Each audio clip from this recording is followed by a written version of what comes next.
انا اترفضت النهارده، والغريب اني بحاول اتقبل الامر.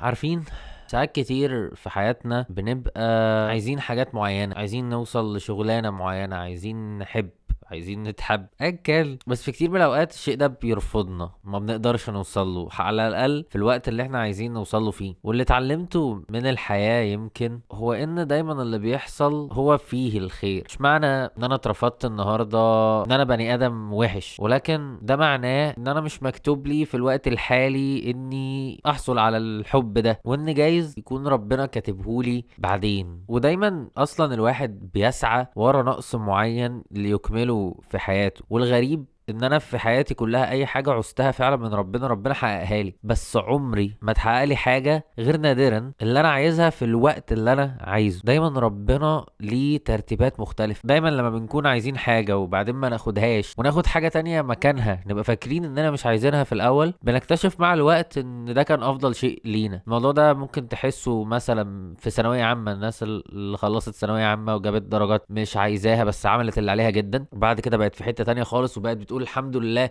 ان انا ما جبتش الدرجه اللي كانت هتدخلني الكليه اللي انا اصلا كنت هموت وعاوزها. وكذلك مع حاجات كتير في الحياه، دايما في حاجات كتير هنحس ان هي عند غيرنا ومش عندنا، بس نادرا نادرا لما الواحد بيبص وبيحمد ربنا على اللي يمتلكه، مش بيدور على اللي ناقصه. وفي بعض الاحيان كمان بجد ان انا لا استحق اللي عندي، زي الفلوس اللي بعملها ولكن في النهايه هو كله رزق وكله مكتوب. وانا مش زعلان لان انا مؤمن ان ربنا زي ما في كتير من الاوقات خلانا اترفض في حتت كتير جدا واخد حاجة احسن بعدين، فهو ممكن يكون خلانا اترفض النهاردة او حتى اقدم على اني اقول فاترفض علشان ده خير ليا لاخرتي. جايز ربنا عين لي حد اصلح ليا يخدمني في اخرتي. اللي انا عايزه دايما مش هو الصح، وعدم حدوثه مش نهاية الدنيا. من حقي ازعل ومن حقي افضفض زي ما بفضفض، ولكن في النهاية اللي ربنا كاتبه هيكون. وفي السماء رزقكم وما توعدون. اللي مش ليا عمر ما هيبقى ليا،